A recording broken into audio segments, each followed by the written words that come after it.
It would be cool to be the only one going to Worlds 4 times in a row, but I guess Dyrus has a good shot with TSM. It's the same for X Special. I like seeing all those old players staying at the top, and I think it's a lot of dedication. Welcome back to the 2014 North American Summer Playoffs. LMQ takes the lead in the first series with a win over Team Solo Mid, but this is shaping up to be an amazing showdown. Zyrene, I want to look at the side of LMQ. What do they do to snowball that momentum, utilize their early aggression, but not get overly aggressive to take this series? I don't know if you can count on LMQ to not be overly aggressive, but I think what we have to look at is XiaoWeiXiao in the mid lane. He got himself Yasuo there, and then I went back to the picks and bans, I thought about it, and the reason that TSM didn't pick up Yasuo is because Ryze was first picked. And they could have thrown that onto XiaoWeiXiao. So they basically guaranteed him either a counter matchup if they took Yasuo or a comfortable champion for him because they had banned out the counters to it. So I think he just needs to do more of the same and not get WildTurtle to just E out of his ultimate there, which was very unfortunate and cost him a team fight later on. But I think that he's the key to victory. And with that snowball that gave them Baron at 20 minutes, they're doing all the right moves so far. All right, well, on the other side, though, we have TSM, who continued to fight right down to the moment that the Nexus fell. And I feel like if we're looking at XiaoWeiXiao, we've got to look at Bjergsen as his counterpart. So probably talk to me a little about that matchup, because he actually played very well. Unfortunately, just didn't come out on top during that game.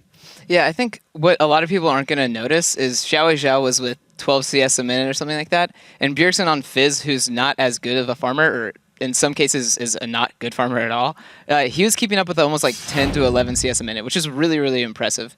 And not to mention, the Lee Sin did get the advantage in that game, so he's playing mid lane against the jungler when XiaoWeiXiao doesn't necessarily have to respect Kha'Zix as much because, you know, Lee Sin was just bigger. So I kind of respect Bjergsen a lot for that game. He also had a lot of good like flash QWs. He got on the right target when he needed to.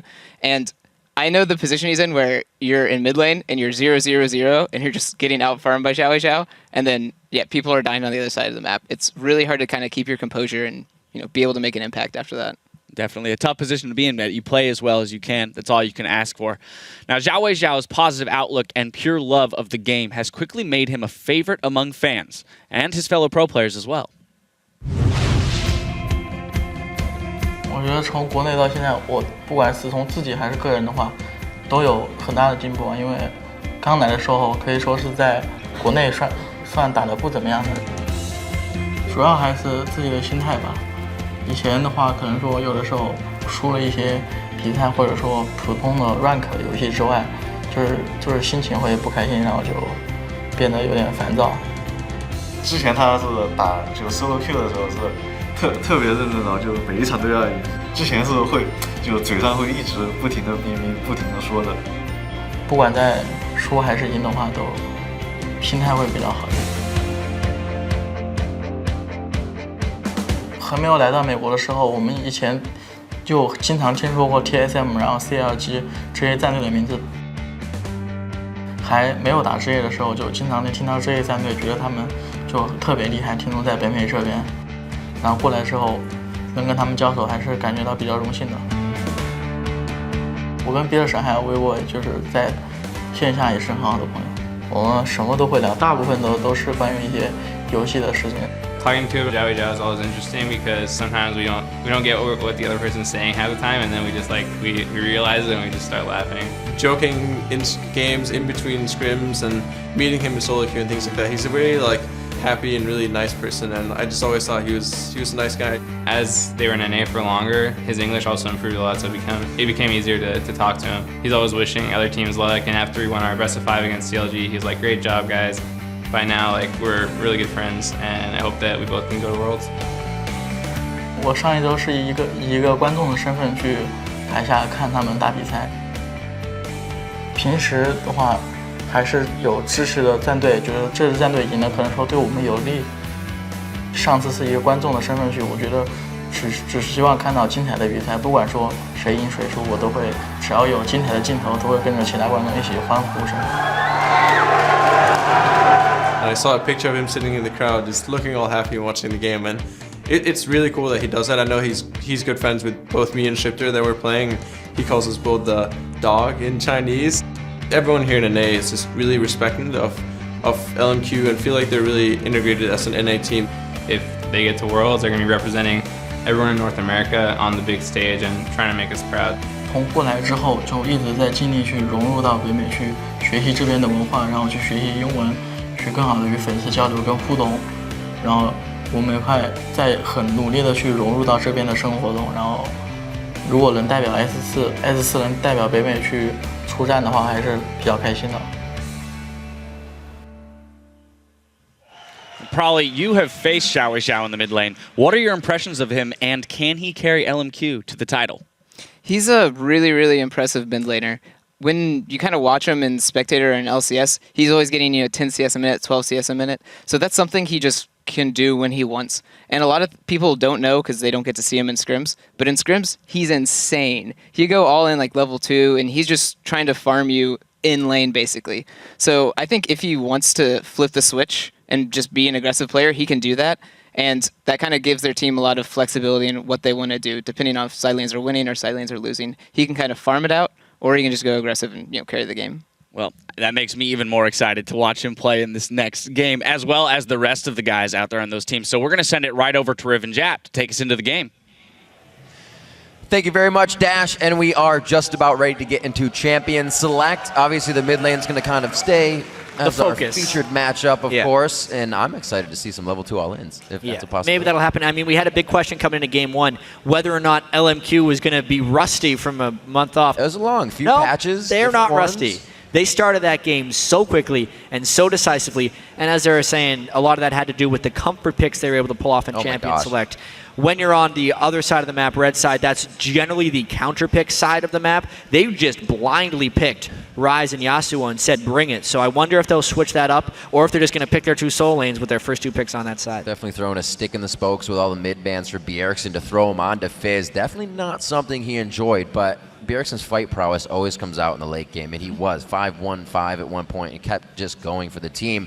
It was all the time of LMQ's perseverance and persistence to just stay at the front of the base and continuously sneak Barons as they do. Another 22-minute one in the last game. Should expect to see it again if XiaoWeiXiao has another good mid lane. Yeah, especially if we don't see a Nunu ban in this one, because both of these guys are prone to the max consume Nunu, which is kind of the default go-to when you pick Nunu nowadays. And it's early Barons, early lane pressure, a lot of early kills potentially coming out in this series. And it's just one game deep. We've seen a lot of series that go one game, and then the next 3, one first close game, the next 3 go the other way, and it's like a backdoor sweep. A lot of times now, already in the best of 5s we've had, it's been the 2 which would have solidified a best of 3 series, but the 3rd game is the one won by the other team. So these best of 5s really, really weed out all of those intense moments, the jitters, the nerves, and you got to put it all on the field here. Yeah, LMQ not willing to deal with the Syndra whatsoever. Yeah, again. Banning it on both sides of the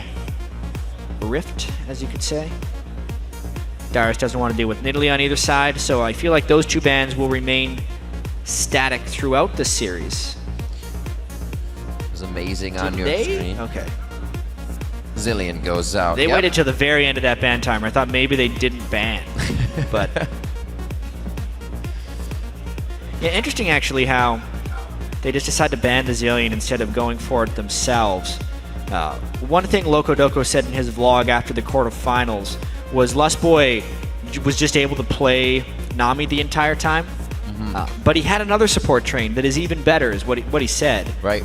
A lot of people just thought that was Alistair, who has been consistently banned, but there's a chance he has something else.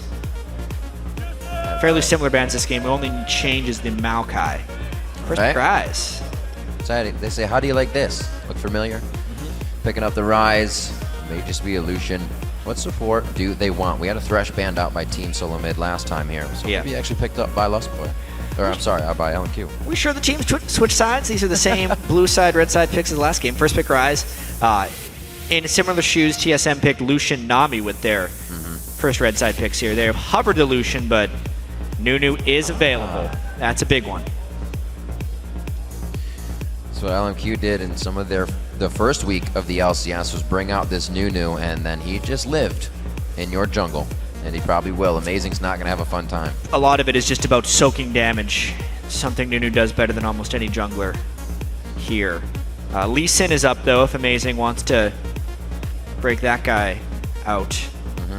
I mean, if TSM really wanted to, they have the ability to just go Lee Sin Yasuo just like LMQ did in the last match, and they would still be pretty comfortable with Bjergsen's Yasuo playing Amazing's Lee Sin. Yeah. Amazing was able to get those kicks so well known for, and he actually will go ahead and lock that in. Bjergsen's still waiting. And it looks like they are just going to be able to get the Nami, obviously leaving that up to see what LMQ can put into their fight prowess. Right now they just have a lot of control over objectives. Yeah, 6 playoff games in a row. They've gone with that Nami. And this is a blind Yasuo pick. They don't know if they're going against a Ryze or if they're going against whatever else Bjergsen decides to pick against it. Just showing Xiao is willing to do that whenever, wherever. I think that's such a good strategy in a best-of-5 series that if you can, and you're very confident, just pick it. You're not revealing anything else. If they do lose this, maybe it'll be next game, but he played an amazing farm game, an amazing mid lane game. If it's not broke, don't fix it. Exactly. Would be the old saying. Yeah, that's true. Good way to put it, Chad. Not gonna be stealing out the Triss. That'll definitely not help, actually. Lucian had already in first pick. Kog'Maw is just kind of sitting by the wayside. They need a little bit more mobility against the Yasuo. I wonder if they go for those locks. The Thresh Nunu as well coming out from LMQ. Talk a little bit about that, getting the deep wards in, Lantern out for safety towards that mid game when you're trying to gain more control. LMQ would run the risk of not having enough damage here unless they pick a very heavily damaging top laner. Thresh and Nunu are usually right at the bottom of the champion damage charts. So there would be a little bit of a threat here, especially with Ryze already being taken away. There is a chance LMQ doesn't do damage here. They might have to win this one early based on this team comp. It would be a good early game, or more of a mid-game team comp for LMQ if they can get the Mundo really tanky and then run through TSM. Just kind of the safe top laner to mimic the matchup that was played in the last match, just with different players demanding the same champions. Hoping Dyrus can hold steady in that top lane against the Ryze. We've heard them tell him multiple times, don't worry about getting the first pick to perform, play consistent, keep your head in the game. Don't think you have to do anything crazy because you're gritting that pick. Obviously the Ryze, easy one for a first flex pick, and they keep it on to Dyrus. Been playing quite well, has definitely not had the best time in their 4 matches against Ackerman, but a 4-0 is going to present those type of stats. Absolutely. Yeah. The teams are locked in, we're ready. It's going to be an Orianna versus XiaoWeiXiao in the mid lane this time. We'll have to see how they kind of react to that one. Bjergsen really wanting to come out on top of this time, hoping that protection for the late game for a Trist, but like you said, early game LMQ, and they almost had it last game. The Orianna is a definite upgrade in the lane against Yasuo as far as being able to keep up and farm, so we'll really get to see if XiaoWeiXiao can maintain that CS advantage he had from the first game in game 2, and then get pressure to mimic itself throughout the map. All right, remember to keep casting your vote by using the hashtag TSM win or LMQ win. We'll see where the fan vote stands as we head into game 2. And it's going to be an amazing one as well. We see more here on the end with Vasilii getting himself prepared. More in their 4 games versus Team Solo Mid, has 48 in the regular season of their 67 kills against Team Solo Mid. He's everywhere participating. Like I said, that bottom lane has such good kill participation, and we saw NoName wanted to get that off the bat last game instantly. One of the big focuses, even though we were focused on the mid lane last game, was the bottom lane. How at least in the laning phase, Vasilii and Moore were destroying a little bit. They were aided by that early gank from NoName, but they continued that through later on, picking up a 2v2 kill, and we saw what a monster Vasilii was at the end of the game because of that laning phase. So here we go, back on to the Rift for game 2. TSM now going to try their hand out of the blue side. Sweeper ward Nunu for NoName, as usual, making sure he can start and shut down some early vision. We have Blue Crystal coming in for Dyrus, a little bit more damage in the lane, and easy, safe healing for Ackerman. So pretty much generic around the board. Nothing too crazy. Let's see how they try to work these early wards from NoName. The big thing that NoName wants to do in this matchup is not so much gank as just prevent Amazing from having an impact. Nunu wants to be as big of an annoyance as possible, and then just be a damage soak later on in the game. Kind of make you so mad at Nunu that you try and kill him, because Max Consume Nunu doesn't really do anything as far as damage. He becomes really tanky, he farms really quickly, and he denies you a lot of experience, but you can't really push him out of where he wants to go. So he gains advantages through vision and through objective control. LMQ loves doing that. Early game control for them means early game objectives. And they are no stranger to 20-minute Barons, as we have seen before. So far, setting up towards the bottom side. They know Ackerman's down here, though, so they're going to be privy to a possible swap. But this is going to be a big, big invade. Oh, man. Yeah. They're all stacked up on top of each other here. XiaoWeiXiao in the flank. I mean, Bjergsen could skill up his Q and throw it in, but he actually skilled the shield first. He spotted him. And he definitely spotted more than just a few. That knowledge is given, and it looks like they're going to maybe try to push the lane. There were pings down towards the bottom side. Those came from TSM. Let's see if they try to freeze and push that one for WildTurtle and Lustboy. Not having to work against a zillion bombs this time. They might have a little better time with that sustained being really able to stick onto WildTurtle. Yeah, forcing TSM into the swap in the jungle as well. Making a little bit of a delayed start by Amazing, which will secure NoName being a little bit ahead of Lee Sin for now, which as far as the general annoyance goes is a win for Nunu. Give me early game. Some say you can get in the head of Vasilii, really get his plays. He always does certain things, dodges certain ways. That's all on doing your homework. One thing about Vasilii is he is just forever aggressive. Yeah. We were talking to Krepo a little bit about bottom lane matchups because he has so much experience against these bottom lanes. And most players, when they're dodging skill shots, the example was a thresh hook, but a bubble can be used here. They will either juke sideways or backwards just to avoid the jukes. But Vasilii, more often than not, will juke towards you. Meaning if you miss, he can trade very aggressively, but if you hit him, it basically just kills him. So it's a very risky style that often pays off for Vasilii, and it's something you have to adjust to when playing against Vasilii as opposed to a different AD carry. Let's see if we take advantage of any of this. Already trying to be up in the face of TSM under the turret. Nice little light bindings to get Sparm and harass in onto WildTurtle. Amazing. Trying to give XiaoWeiXiao a little bit of harass, or at least something else to think about. Oh no. Hard to get. Oh dear, Dyrus in the top lane still has his flash, but he's too far away. He's already super slowed on this one, and he had to waltz around the minions. Good focus, top lane. Dyrus goes down, first blood. So a lot of people will look at that gank and say, what is Dyrus doing? How could he be pushed up in 3 minutes and 30 seconds without a ward? And how the top lane gank in 3.5 minutes is like the most common thing in solo queue. Right. But it was actually really unexpected for NoName to be there. If we think about where they started in the jungle, NoName took the two buffs from the complete opposite side of the map. Right. It was such an inefficient gank for NoName to run all the way through that river, somehow evade wards and make it in there, but he did it, and he caught Dyrus completely by surprise for that first blood. We were not expecting that to be coming in anytime soon, but again, LMQ gives themselves a little snowball to roll down the hill. Let's see if they can keep it. XiaoWeiXiao feeling a bit of pressure here, maybe a little bit from Bjergsen. He wants to dodge that damage out, and he is using those clockwork wind-up passive auto attacks to get that HP down. Definitely a better pick for the Orianna in mid lane here. Yeah, keeping up in CS just fine. The XiaoWeiXiao, however, the NoName jungle could become a pretty big problem. The fact that he was able to get that first blood gave him a 4.5 minute sightstone. So he can litter the map with maps.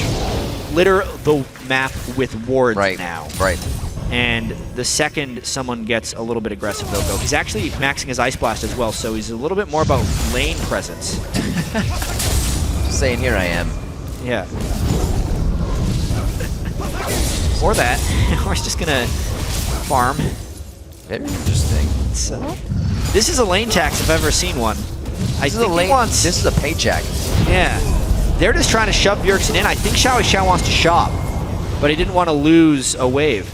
Wow. That's one of those times where the mid laner calls the jungle over and says, let's shove it.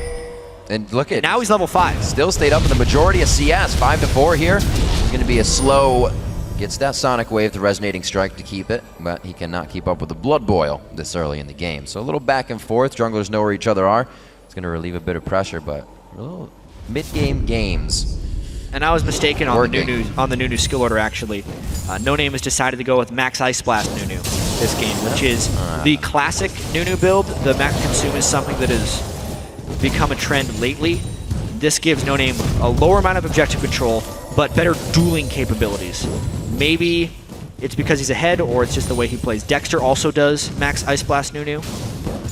So it's not like it's a wrong choice, it's just a different choice. He's been pretty omnipresent so far. He's been everywhere. Let's see, he tries to get in the face of Amazing once again. He is keeping complete tabs right now. Great wards going down, Amazing filtering through that one. And it's going to be known. Reginald trying to play the mental mind games with his own team. Bam. You're like, actually guys, playoffs was canceled today, but we got some scrims lined up with LMQ. That doesn't mean you can give up first blood though. You gotta play fast and loose in the Still gotta play strong. Ooh! Dyrus getting some good damage there in the top lane. Traded back almost by a cleaver that just misses. So he's gonna have a little bit of fun for himself. Coming back with that tier. Give him a bit of an upper hand. Ackerman will be back. Teleport to use there. Pings in the bottom lane. A little insecure about what's going on down there in the city. We don't see mid. We also don't have that correct ward. It was pink cleared, so be careful.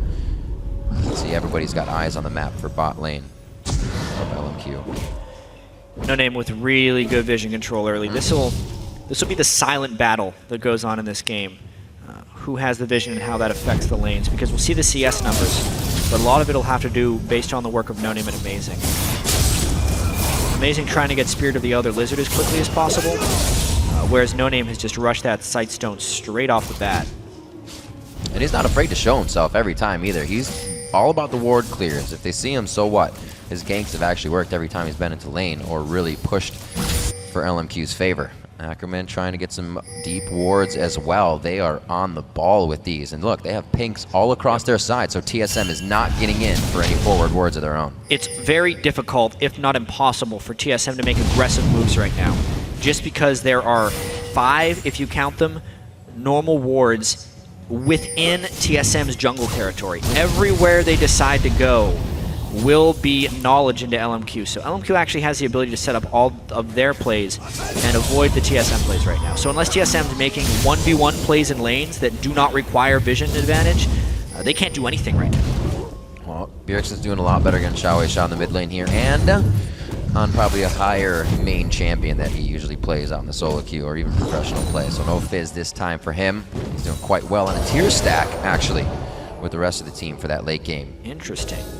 So a lot of times when Oriannas play against an AD mid, they will go tier into Seekers and then maybe even a Morellonomicon for a different type of power spike instead of a straight up team's death cap. It's just so if he does get caught up in a Yasuo combo, he doesn't die once he gets the Seekers. Right. It would be a perfect build as well for the Mundo. Being able to shut down Ackerman's health regen with the Morellonomicon would be super good towards that late game. Serves 2 purposes right there. Just a 600 gold lead here. Might even be on these wards. A little bit of that is true. I mean, if we look at combat effectiveness, the Sightstone isn't giving NoName very much of that. If they were to collide for a team fight right now, it would be very close. If TSM could somehow get a dragon despite the vision control of LMQ, it would be a huge win.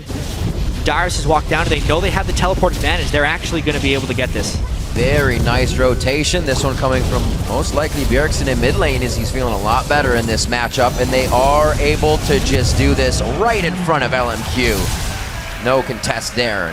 TSM comes out a lot stronger here in game 1. That dragon helps from that first blood. That was legitimately a brilliant move by TSM, considering everything LMQ had invested was into vision control. To actually get Dyrus down there without being spotted, knowing that Ackerman had burned his teleport, gives them such an edge. Everything LMQ invested in vision control is for nothing at that point. That's because so true. The major objective is gone. All those wards, all the movement NoName has been doing, just trying to walk through. They'll still be able to use them, but that was good on TSM. They did not try to fight. That's what we said they could do. They could try to make moves, but as a team, yeah, they could do something. They had to make plays that did not rely on vision. Exactly. And just walking your entire team down to Dragon and taking it doesn't necessarily need vision control, as long as the other team can't match you. right, so power and numbers here for Team Solo Mid, and the Morello Namicom finished up 10 minutes here. Nice little spike as he keeps getting the mana he requires to be in lane. Hasn't even gone for the Seekers. No, that's true. Well, XiaoWeiXiao as well, Avarice on his side, money. So he'll be getting some attack crits in, but not as much. Really going for the farm game himself. Whoa, flashes the Shockwave. That'll be a win on cooldowns. Yeah. It's actually rather interesting having the discussion yesterday. Shockwave is the spell that you always wish you would have flashed later. You see it coming, and you think, maybe I can just take this one. I'm going to save my flash. And then half the time, then you're slowed, and then there's a jungler there, and then they kill you. So XiaoWeiXiao erring on the side of caution. Yeah. Despite having fairly good ward control, and should have known that Lee Sin wasn't necessarily there. Keeping his farm-based strategy, he actually gained about 250 gold from that Avarice Blade before upgrading, which, because of the dragon that was taken by TSM, kept him even with Bjergsen. Very interesting play. XiaoWeiXiao really considering lots and lots within the game and not just going on what's going on in his lane itself. 16.4 to 17.3 with the dragon. TSM picks up a bit more gold, and that turret in the bottom lane helps to open up the map. Ackerman hasn't been giving Dyrus too much trouble. It looks like he's got enough magic resistance now to keep with Dyrus in this lane, so Dyrus can't give him too much either. Good dodges though. Yeah, Dyrus even with that first blood from Dyrus, it didn't become a recurring thing. Dyrus didn't try and burn his flash to get away, so he didn't create an easy opportunity for himself to get camped. He also had a monstrous minion wave, which was not freezable by LMQ, to make it so that lane was a farmable entity throughout. This has been such a solid early game from TSM. It's actually a complete reversal from game one. They're taking the punches from LMQ and then returning in very smart ways. The only thing Amazing has tried to do was that bottom lane shove. The things he's doing are with knowledge that LMQ sees him. So he's either running through vision or running through places where LMQ simply can't ward, like all the way through bottom lane to set up that turret push. Here's a little brush control. NoName's going to try and get what he can out of this with the team. This would be huge for Vasilii to pick up a kill. This is the first time we've really seen LMQ's bottom lane not have an upper hand in the early part of the game. Ooh, sushi for dinner tonight. Lustboy goes down. 2 for 2 on those bottom lane plays is LMQ. They had some pink ward control running into their brush, so they knew that NoName would not be there. And it was just a really tricky thing for Lustboy to get in there with. Back and forth in this top lane. But TSM is doing a really good job at kind of stalling out LMQ, wanting everything in the early game and being able to get power spikes at the right time. They're still on track to do a bit of that, but Amazing wants to help shut it down here in the top lane. Would have to flash kick. Yeah. I mean, they knew they had the Dyrus ultimate doesn't down. have enough mana right now to be doing this with the team. Yeah. The kick back wouldn't have got the room prison damage necessary. Amazing did flash for that as well. That was a pretty big miscommunication, honestly. Amazing thinking they could go for the kill, and Dyrus just not having the mana.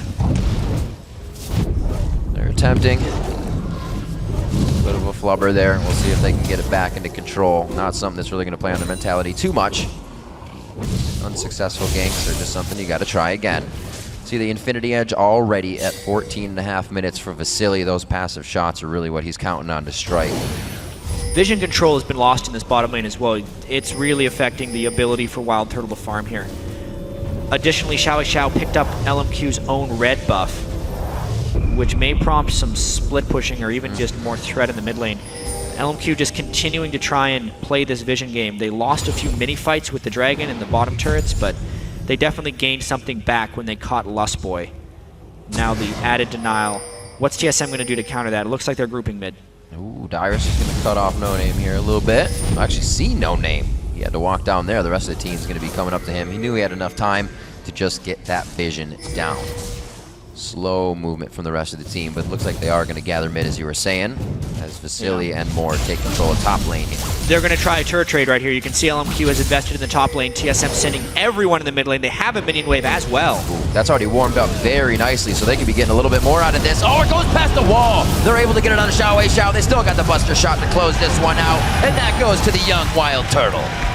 It's funny, Riv. You always wish you would have flashed the shockwave until you don't have your flash up for the next one. That was a great move there by Bjergsen to finish off XiaoWeiXiao, and they can continue this push in the mid lane as long as the minions hold up.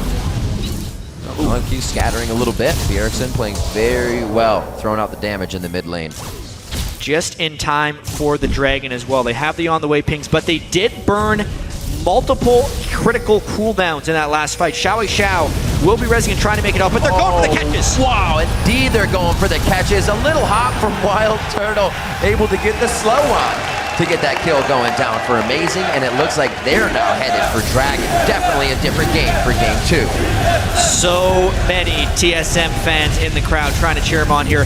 So much healing reduction also built into the TSM team. The Morellonomicon, the explosive shot from the Tristana, and they just made short work of Ackerman's Mundo, thinking he was going to be able to bully his way in there for some vision control. Instead of going straight for the Dragon, TSM set a quick trap, capitalized, and got both. How much gold is on the map in wards right now? 4 sight stones across. Everybody's still buying wards, and Amazing put that right in his inventory as soon as he got that item finished. He knew he needed to stop whatever kind of thing NoName was putting together with that vision. LMQ had a big edge in vision early on in the game, but now TSM has matched that. They just did it in a different fashion. So Amazing went jungle item first, then Sightstone. NoName did the other way around. So now they're actually pretty equivalent in terms of power, except Amazing could farm more because A, he knew he had a bunch of vision on him early, and B, because he went for the damage for faster farming. I love 17-minute games. We're rewarding up Baron because it's such a possibility. So good. Amazing. They're not whites. They have good control over their jungle and no need to be in it. TSM jungle completely clear of camps. They got to make a move. Well, now becomes the time for XiaoWeiXiao to begin his Yasuo split pushing. Whether or not Dyrus can deal with that will be really tricky. No armor on the Rise, just a whole bunch of upfront damage. That'll decide a lot, actually, because TSM's trying to take turret after turret with this Trist. Nice Dark Passage coming out there, indeed. Going to the top lane, like you said, to get another turret back in their favor. Now 3-2. It's just the mid one that Bjergsen has been guarding right now for Team Solo Mid that stands. XiaoWeiXiao getting what he can, is he's absolutely going to have this bottom lane to himself and the golems every time they spawn. See what kind of trouble Dyrus can give him here. Level 13 to 11 is not looking pretty. If Dyrus can trade farm, that's all they need. But it will be a question about whether NoName can sneak down there or whether LMQ can lay any traps, because if Dyrus goes down, it's an entire side of map pressure that TSM would lose. Right. Still a really close game, just a much better early game from TSM when compared to game 1. Dyrus also not with Tabis in that one either, up against the Mundo in the top lane. He did go treads, so he doesn't have any armor just yet on that Rise. He gets a little breathing room as XiaoWeiXiao goes back. LMQ starts to consider on their own side of the map what to do next. We see blue back over to Bjergsen. What the move is going to be next? Seems like everything is slowed down quite a bit because nobody's really ready to do that Baron if it comes to it. They just want to get vision. Yeah. Maybe even set some traps around that pit. Right. If XiaoWeiXiao is going to split push bottom, as long as Dyrus can stay safe, they will hold the teleport advantage over that, which is one of the ways they can force fights down here. How are they going to combo this? Oh, that would have been nice into the bubble, but I think they were looking for way too much on that one. Oh, that was so close! Oh, he did. He actually got it. He locked down the shockwave within the death of Amazing. So lucky that didn't get pulled back to Bjergsen, but they made it work. Barely did they make that work. Trading a jungler for an AD carry gold-wise is still equivalent, but map pressure-wise, it is a bit of a win for TSM. Amazing definitely went too early right there, and LMQ was laying in wait. But then they waited for a shockwave and got blown up. This is what the TSM fans are looking for, though. These plays to be made. TSM not to be afraid to go in and make things happen. Amazing. He's been the one to do that in their past few games, and again, quite hard there with Lustboy. See if they get themselves a little more controlled, though. They got really deep for this. I mean, look where the rest of TSM is right now. It's the support and a jungler trying to take on the world right here. Amazing gets, because he used his W to ward jump, he couldn't save himself right there, and just before the lander could come in, Bjergsen is able to finish that kill. He actually completed his Archangel Staff really early. So Bjergsen going for a lot of early ability power and a blue elixir already. So trying to get an early power spike here with a slightly unconventional build. He will hit an absurd amount of AP if he fits a death cap into that build. But the problem with that build is actually the inaccessibility of Void Staff. He's built 2 non-conventional items. Normally the Ori build would be Death Cap, Athene's, into Void Staff. But he already has the Archangels and the Relinomicon, plus a component of Zanya's. Yeah. So if he wants to go Death Cap Void, it just takes forever for him to complete that. It basically means he either forgoes Void Staff or forgoes Death Cap, and either one of those choices will result in a slightly lower max damage. At 4 items, he has to wait for 6 items to actually reach a real height of damage if the other team builds MR. And you can see the game for Bjergsen a little bit better this time. Slower for XiaoWeiXiao. 1 minute ago, he had a blade coming into this matchup, so it's definitely been a different game for LMQ across the board. The pressure from NoName only lasted so long in the early game. Still, XiaoWeiXiao is going to get his split push on. He has put himself in a strong enough position to continue this. Dyrus looks to be kind of milling about, getting everything he needs in base. He'll be walking down to the bottom lane, though. He's got the ping. Dyrus successfully held off XiaoWeiXiao. Yeah. How much of a success that is hard to say. Ryze farm versus Yasuo farm, they both scale very well. But considering Dyrus was behind at the time, it is a success for TSM. Yeah, he didn't have armor. The question is, since they've traded an under-farmed person for an over-farmed person, how is LMQ holding out 4v4? Because they've actually been holding off very well, and the gold is staying close. Culling definitely proving useful in that aspect. Dragon in 8 seconds, so they want to make sure they get this vision down Jat. Look at Bjergsen. He does it on Syndra, now doing it on Orianna. He can be the single man to zone out an entire team while TSM gets an objective. Looks like they're going to go ahead and kind of save face on this one. They don't like all the vision that they have, but now they do. They got another ward down that says it's clear. This will be so huge. Whether or not Moore can land a death sentence on the right target, or whether or not they can get some catches, and they've got a catch for 2. Moore goes down. That's not even. Yes, it was a shockwave actually that locked them in, but they're going to be able to follow up. Another dissonant slow coming in. Beautiful move by Bjergsen to pull in the command protect and then throw out the kill. LMQ actually thought about going for Dragon while TSM was rushing that, but Baron is the new name of the game. Still all of the damage dealers / carries alive for LMQ, just lacking in utility. It was a risky Baron last time. No smite. How fast can they get this? How quickly can they peel? Well, they've definitely got themselves in the den, so it's going to be a pinch in here from LMQ. And this is what we talk about LMQ. They're not afraid with any amount of members. They'll just run into fight. Oh, XiaoWeiXiao very low. He's kind of pulled the pressure to himself, but he's also pulled death as well for the team. This is going to be shots still on the Baron. They're trying to keep it, and it's the smite coming in from Amazing. Beautiful job there by Team Solomid. LMQ doing what they can to try and stop it out. TSM takes complete control of the game with that catch into Baron. They also get 2 kills out of the follow-up fight, and now they can just rotate down the way to Dragon because they have the Baron regen and the buff to push LMQ off of Dragon. TSM coming out much stronger here in Game 2 with their own 5,000 gold lead. LMQ was able to stretch that to 10K. We'll see if TSM can give them the same medicine. LMQ is not a team to just keel over and let this happen. Expect a comeback from both sides here. It's still going to be a tight game. We're only 25 minutes in. Wow, NoName taking a risky little white right there. And yeah, you're right. LMQ is definitely not a team to go down without a fight. See that again. Shockwave. Yeah, catching 2 right there, right into the tidal wave. Leading safety for WildTurtle to jump in, as well as the nice bubble catches from Lustboy. You could see they had the vision control up towards that funnel, whereas LMQ didn't actually have the right type of coverage there. And the blue elixir pays off there for Bjergsen. It's the Zanyas too, Jad. Looks like it could be the Void Staff that goes right after that. We see the ability tome. I mean, he's sitting at 504 AP without a death cap at the moment. Baron buff gives good AP as well as the Elixir of Brilliance. He's actually went back and bought another one, it looks like.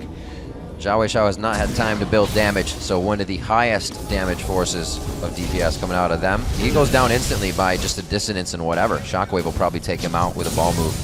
So that's something they don't have to worry about, as well as Vasilii. LMQ is going to have to come into these fights. I don't know, definitely spread out. Too much focus on one spot is just going to be Bjergsen command shockwaving everyone in. We haven't seen NoName even really get an absolute 0 because they haven't been in position to execute the fights themselves. You're right about that. The distraction of Nunu hasn't really been that big of a distraction this game. Yeah.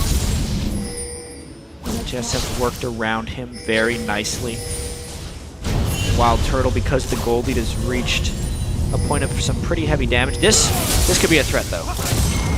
Dyrus has got to run. Can he dodge the tornado is a big question. Uh-oh. Uses the Blade of the Rune King right away to get that initial damage down. Dyrus gonna go for the TP. Oh, another one. Get the third slash out. Dyrus goes down. TSM's on the top side though. That's gonna have to be a back from both NoName and XiaoWeiXiao. You can see how cautious Rise has to be in that split push matchup. They're back in base right now. TSM has to respect that. They do. They start to back off. They also don't have too many wards just behind them, so you're going to see them plopping some down as they make their way out. So they know if LMQ is on the chase, they can get out accordingly. A Blood Boil team is going to be coming at you, but TSM stays for the party. Ackerman gets shockwaved in, but they're going to have to reset one more time. See Turtle and the team stepping back, and LMQ still wants into the fight. Whether they're slowed or not, they're trying everything, and they're trying their damnedest. Now they know they need to turn around. The bubble on the XiaoWeiXiao, the finisher from Bjergsen. You can see Vasilei's damage is still something to be reckoned with, but they shut it down too early. 4 kills coming up for Team Solo Mid. The damage from Bjergsen is just so ridiculously high 26 minutes into this game right now. They turned that around 4v5, much to the chagrin of LMQ right there. Just not the way they wanted that one to turn out. 5-0-6 Bjergsen, 3-0-6 Turtle. The carries have the gold. TSM definitely taking the early game right now, or even mid-game. They're keeping it pretty early here to LMQ. They have not had a chance to even bring their composition out and show what it's about.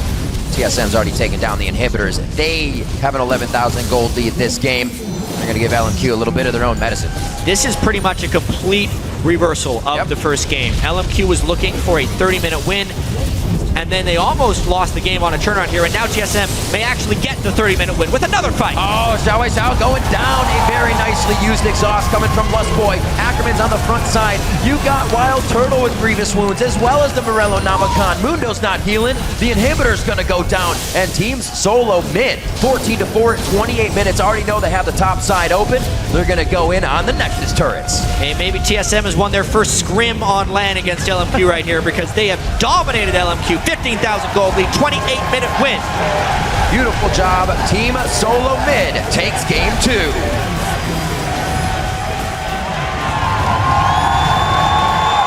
A very happy TSM indeed. The fans cheering behind them. LMQ not really getting what they wanted out of that game. The early game started perfectly fine, but TSM didn't allow them to get the kills they needed. They didn't allow the pressure of the wards to get under their skin. They just laid out just as many wards. A few critical adjustments were made by TSM in between games right there. An answer to the Yasuo. Yeah, absolutely. Do we see an Orianna again? That was punishing, and it's safe in the mid lane. He can get to that point again without having too much trouble. Or he's got escapes. She's got ins. She's got engages. Yeah, they also found an answer to Ackerman in general, the early pick by Dyrus. Despite him dying early on in the game, he held on to have a nice presence. They took away the Trist from Vasilii as well. Just a lot of really intricate adjustments, and these series have been so crazy. How many of them have we seen? First game, super crazy. Did the series just break at this point? Right. TSM really, really dominated that game. They didn't have the slip-up that LMQ had in Game 1 that almost cost them into losing the game. We're in for one hell of a series because it's now basically eliminated into a best-of-3. So how well have they prepped against each other? LMQ, probably one of the most difficult teams to prepare for. I would have to say, even after this entire split of the LCS, they're the team that people still have no real idea of what they're going to do next. Yeah. Sometimes they play passively. Sometimes they lose their mind and just go crazy aggressive, and they'll always surprise you with something. Well, we got a best-of-5 for a lot of surprises. And I can see why they picked Lucian, and I kind of don't, right? It's going to be better in that mid-game where they wanted their power spike. Trist is going to be late game. But it added on to your Yasuo. You could blood boil the Trist. It's something that Vasilii loves, and they let that go to the wayside with the Yasuo pick still in. I don't think in this series we're going to see Lucian picked before Trist again. Just with the way that WildTurtle performed with it versus the way Vasilii performed with it, because they played the matchups both ways. Maybe we'll see some Nami, but that's too much about the champ select. A lot of it just has to do with the way they played in-game. Vision control didn't work for LMQ that time. TSM made very macro-focused moves that weren't necessarily counterable by LMQ, which is the most reliable way to win League. It's not like they won with these really sneaky ganks or crazy moves or huge mechanics. They won with strategy that game and then executed in team fights. Absolutely. We saw a bunch of times when they didn't have the vision, they needed to do a 5-pack. They needed to run in as a team, and just take out the Dragons. Those little leads for TSM were really what they needed. I guess the thought of a scrim actually paid off there. Big help from the coach Reginald as or manager Reginald as they came in for the win. If they could somehow, change their mind and think, these 3,000 fans here, they're just here to watch our scrim. Normally we don't let people watch our scrim because we want to keep it on the down low, but they were able to pull it out. So now into a best of 3 for these guys, and it is going to be absolutely ridiculous. For another pro's perspective, let's go ahead and throw it down to Kobe. All right, thank you, Riv. I'm here with Crepo, who has made his way out to Seattle to check out the playoff experience. Now, Crepo, the crowd loves you. How have you been enjoying your PAX experience so far? It's really fun to be at big conventions like Gamescom and like PAX, because the crowd just goes absolutely bonkers whenever something happens. And it's really fun to be a spectator one time now, because I'm not going to lose any games in the playoffs for once. But yeah, it's really fun to be here. Crowd's always good. A lot of nice people, meet a lot of fans, and watch some good games. Oh yeah, speaking of those good games, I really have been enjoying this TSM LMQ matchup so far. One thing that stood out to me was side bush control has been really important in the duo lanes, where you spend a lot of time. What do you think about these supports? We've seen a new trend where some of them rush mobility boots and don't get the sight zone for a lot longer, so it's harder to control that vision in the side bushes. I think it's good. I picked it up like a couple of weeks ago as well, because the time it takes from you to run from base to bot lane, if you buy mobility boots, you can run to the enemy wolf camp, place a ward, and come back to bot lane in roughly the same time. And then you have really deep vision. The only thing you need to watch out for is you have slightly fewer wards, but you can play around that. You don't have to face check that. I mean, it's quality, not quantity. Exactly. All right, so for the rest of this series, it's now evened up 1-1. What are your predictions moving forward here? How do you think TSM and LMQ are shaping up? I think LMQ always brings a lot of action, so I love watching them. But I really feel the switch from Kha'Zix on Amazing back to Lee Sin, another sidestone jungler, really helps them with their vision control. Because Lustboy, he puts the first piece, and vision is like a chain reaction. So once somebody puts a few wards, that allows you to get more wards even deeper. And I really feel the double sidestone is so fundamental to TSM's success, because if you ask any team they scrim, they constantly talk about how good their vision control is. But when Amazing plays Kha'Zix, he can't build sidestone, and that kind of crumbles. And you saw this game, they made so many picks, they had such good control again. And on top of that, banning out the Zillion was really smart, I think, because it just allows Vasilii to jump in and die twice instead of just once. That's a good point. We have seen, especially with Dignitas also, having a jungler ward with you makes it so much safer. Easier on the support. You don't have to die going for those dangerous wards. All right, well, thank you very much, Crepo, for your input. Now we're going to send it back over to the guys at the analyst desk. Thanks, Kobe. A very decisive game there by TSM. So a bit of a turnaround from the first game. Something I want to look at immediately, though, is the number of contested picks we have in Champion Select. We're seeing Ryze being a huge priority. Now we have the Tristana between the two AD carries. So do we expect to see bans on those high priorities and force people onto, more uncomfortable champions in the future games? I think that if they're going to be banned, they're going to be red side banned, but you don't want to sacrifice any of the bans that you're currently throwing out here if you're TSM or LMQ. Ryze has been first pick both times. It was actually kind of to dissuade the Yasuo, I think, when LMQ picked it up, saying that we'll get Yasuo ourselves if you guys don't pick it, but if you pick it, we have a counter pick in team fights. And then you saw there, Dyrus, he did get 1v1'd by XiaoWeiXiao later on that Ryze, but the fact that he had that Ryze in team fights really just shut him down. There was a Baron fight, there was that last fight of the game where the Rune Prison just really makes Yasuo a non-factor. And probably we saw another early 4-minute gank by NoName top lane this time, picking up another early kill for LMQ. So it seemed like the game was going to follow the same trends as the first. However, just explain to me exactly what TSM did this time in order to slow them down and keep themselves in the game without getting any kills. They were down 3-0 at one point. I think the big difference between this game and the last one, or 2 games ago, was they got the first blood top lane, and that actually doesn't really give you much dragon pressure. When they killed bot lane had a pure advantage. They were able to shove bot lane, and then they can rotate to dragon. And in this case, they were able to get a kill on Ryze, and then Dyrus actually was able to stay in lane long enough to get a TP advantage, and then just walk straight down to dragon. And at that point, LMQ just had to give it up. And that kind of not even offset the first blood, but gave them an advantage over the first blood.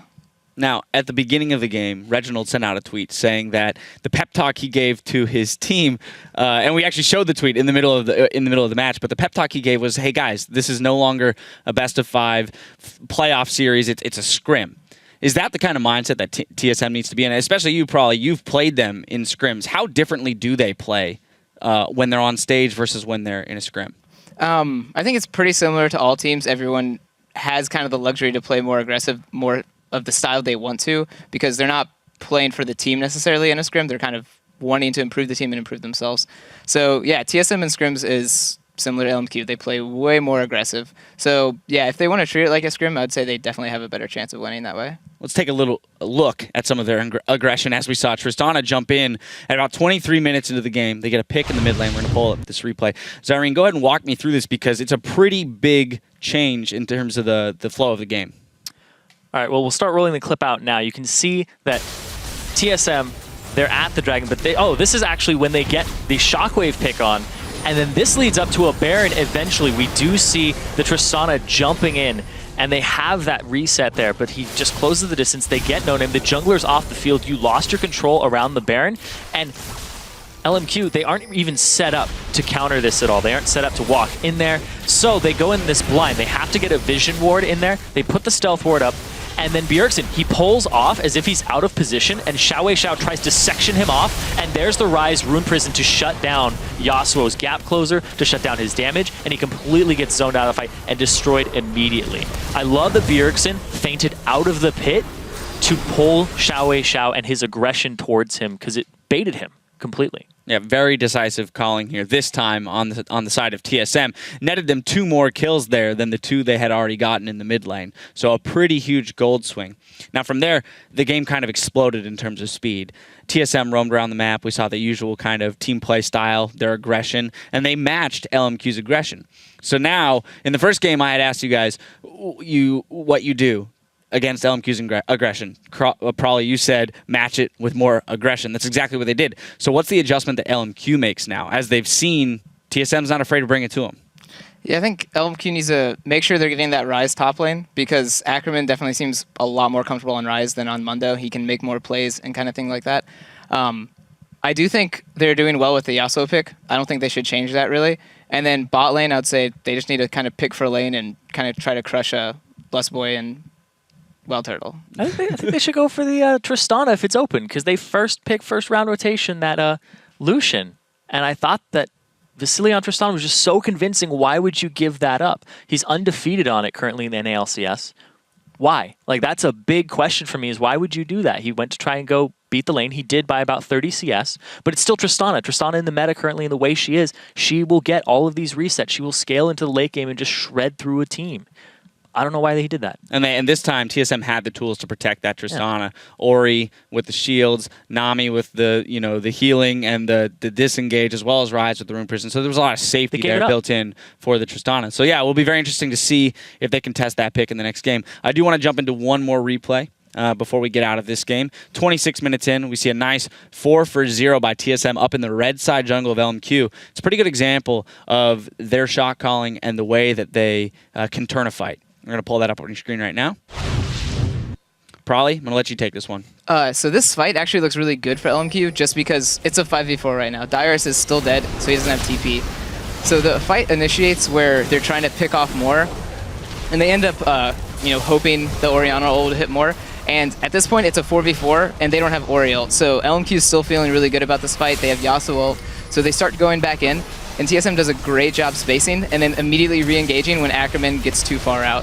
And then boom, Lustboy gets his bubble because he doesn't miss that kind of thing. And then they just clean up the fight, and it's beautiful.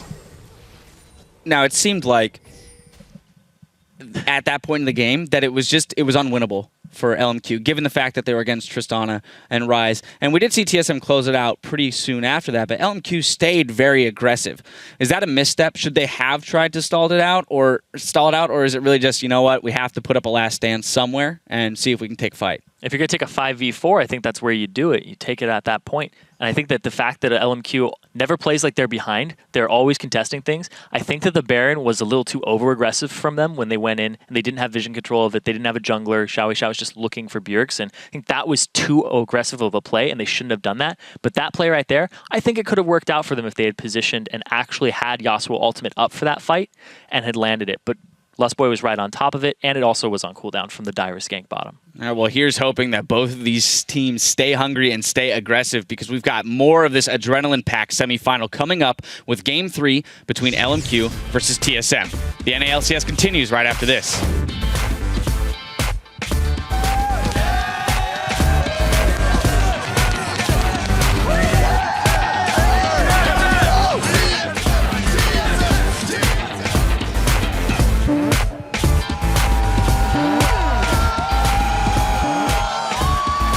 Whether or not they can get some catches, and they've got a catch or two. More goes down, that's not even, yes, it was a shockwave actually that locked them in, but they're going to be able to follow up. Another dissonant slow coming in. Now they know they need to turn around. The bubble on the XiaoWeiXiao, the finisher from Bjergsen. You can see Vasilii's damage is still something to be reckoned with. May actually get the 30-minute win with another fight. Oh, XiaoWeiXiao going down. A very nicely used exhaust coming from Lustboy. Ackerman's on the front side. You got WildTurtle with grievous wounds.